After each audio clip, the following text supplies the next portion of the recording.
Boa noite, pessoal. Bem-vindos ao segundo bimestre de conforto térmico. Então, hoje nós entramos na parte das propriedades térmicas dos materiais de construção. Antes de falar dessa parte de materiais, de cálculos, né, que envolve essas propriedades térmicas, nós precisamos falar um pouquinho sobre as definições de alguns termos que são muito importantes que nós veremos mais para frente. Então, por isso, a aula de hoje vai ser em cima dessa norma da ABNT de 2004, que me dá definições, símbolos e unidades de vários termos que nós veremos mais para frente. Então, é muito importante que vocês leiam e que vocês entendam.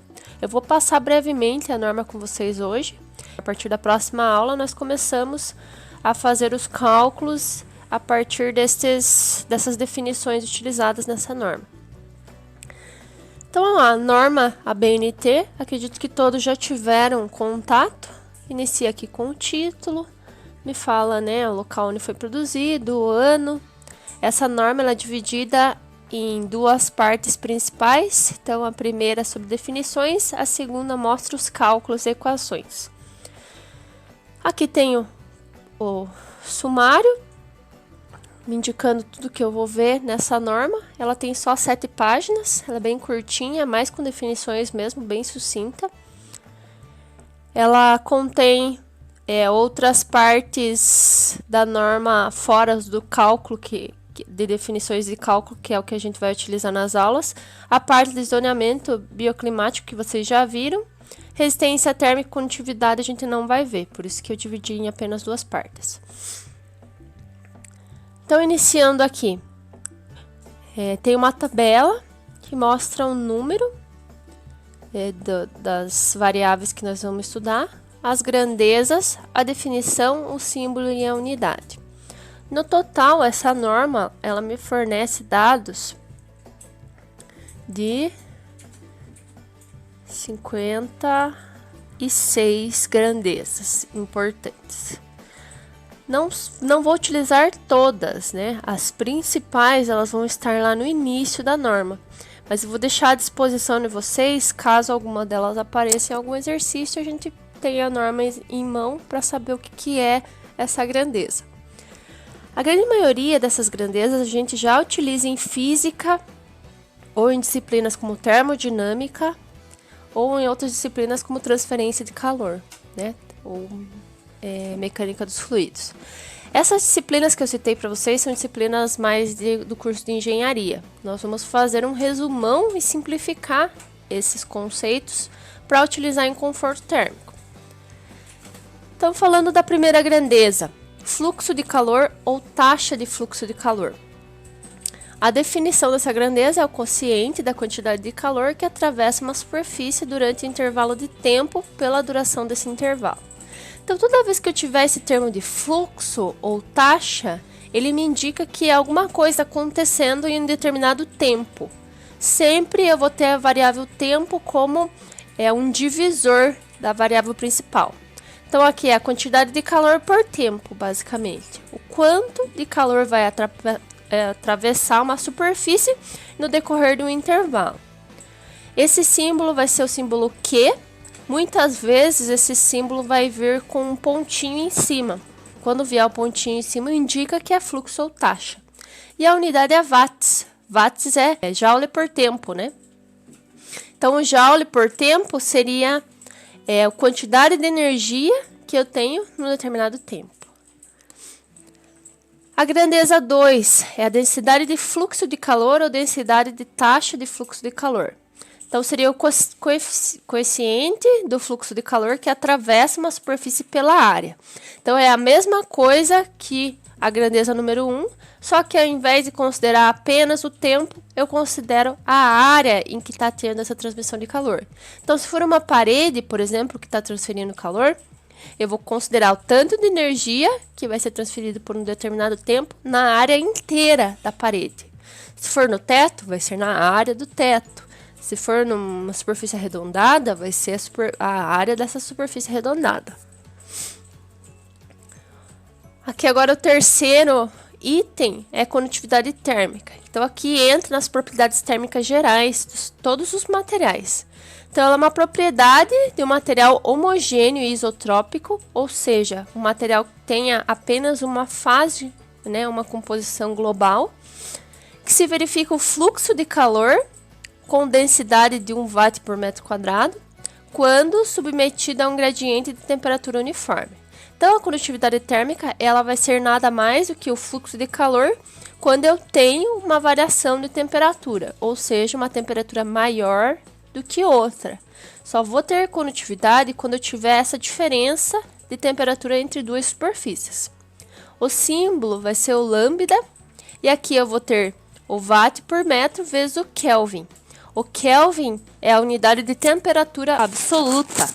Então, quando a gente fala 0 Kelvin, indica que eu estou a menos 273 graus Celsius.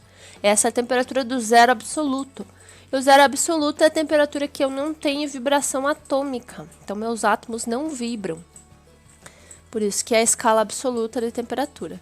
Então, sempre que eu for converter de Kelvin para graus Celsius, é só, se tiver em graus Celsius, é só somar 273 graus. Se tiver em Kelvin, é só subtrair 273 graus. Entrando na grandeza 4, resistência térmica de elementos e componentes. Então, aqui entra resistência. Resistência é como se fosse a barreira para a condutividade. A gente tem ainda a resistividade, que seria o inverso da condutividade e está diretamente relacionado com a resistência. Então, é o quanto que eu tenho de algo barrando, né, a condutividade térmica, dificultando essa condutividade. Lembrando que quando eu falo em condutividade térmica, a gente fala de transporte térmico de energia, né, que acontece dentro de um corpo. Então, aqui a definição: coeficiente da diferença de temperatura verificada entre as superfícies de um elemento ou componente construtivo pela densidade de fluxo de calor em regime estacionário. Então, qual que vai ser a diferença de temperatura entre as duas superfícies desse elemento, para eu saber qual que é a resistência que eles vão ter. A resistência superficial interna e externa também é a mesma coisa. Qual que é a resistência térmica? Qual que é a dificuldade que eu tenho para que a condutividade aconteça? Então, a própria palavra resistência já dá para entender, né, o que ela quer dizer. E a resistência térmica total é a soma da resistência térmica interna e externa. Percebam que a unidade de todas elas é a mesma. Metro quadrado vezes Kelvin divididos por watt. A capacidade térmica é uma outra propriedade de todos os materiais. Então, é a quantidade de calor necessária para variar em uma unidade de temperatura de um sistema. Então, digamos assim, meu corpo está a 25 graus Celsius. O quanto de calor que eu tenho que dar para esse corpo para ele aumentar para 26 graus Celsius? Certo? É basicamente isso que quer dizer a capacidade térmica. Quanto de energia ele tem que absorver para conseguir aumentar 1 grau Celsius? O calor específico, ou capacidade térmica específica, então isso daqui é intrínseco do material. O que isso quer dizer? Que todos os materiais têm seu valor próprio e tabelado. Então isso aqui é muito bom. O calor específico seria uma coisa tabelada para todos os materiais. A gente consegue em tabelas de propriedades termodinâmicas esse valor para quase todos os materiais. Materiais puros, né? Capacidade térmica de componentes também é a mesma coisa. O quanto de energia que ele vai ter que absorver para poder aumentar 1 grau. Lembrando que aqui a capacidade térmica específica, tudo que eu falo que é específico indica que é por massa, por unidade de massa. Então, percebo que tem 1 kg dividindo aqui na unidade. Então, é a mesma coisa que a capacidade térmica de cima, mas dividido pela massa do material. Por isso que eu consigo tabelar esse valor, porque ele não depende do tamanho do material. A capacidade térmica depende da massa dele. Se ele tiver 10, se ele tiver 100 quilos, a capacidade térmica vai mudar. Aqui no calor específico não, vai ser o mesmo porque está dividindo pelo peso. Então, vocês percebem que são vários conceitos, né, que a gente tem que conhecer antes de iniciar a parte de propriedade térmica. Entrando aqui em capacidade térmica dos componentes, já comentei, né, a mesma coisa que capacidade térmica anterior, só que na verdade agora é dividido pela área e não pela massa. Então, ao invés de dividir pelo peso, eu divido pelo tamanho dele, pela área. Densidade de massa aparente. Então, isso daqui nada mais é do que a densidade convencional, que seria massa por volume. Então, a densidade é massa dividida por volume.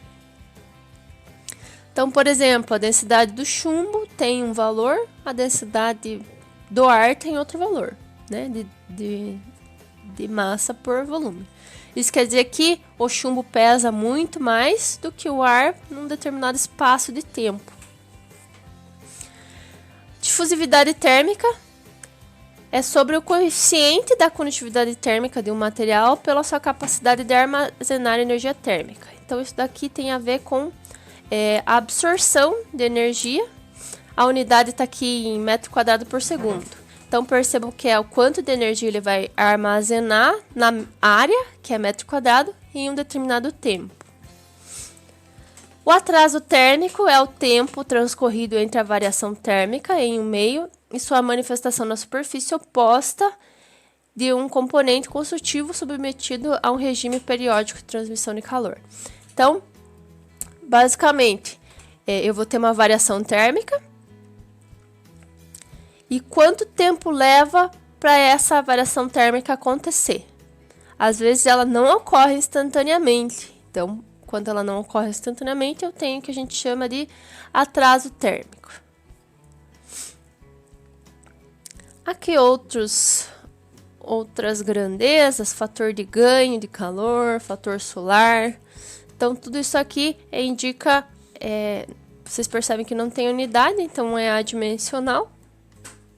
Então, é o quanto de radiação solar transmitida de um componente opaco pela taxa de radiação solar total incidente sobre a superfície externa do mesmo. Então, ou seja, o quanto de taxa de radiação solar vai ser transmitida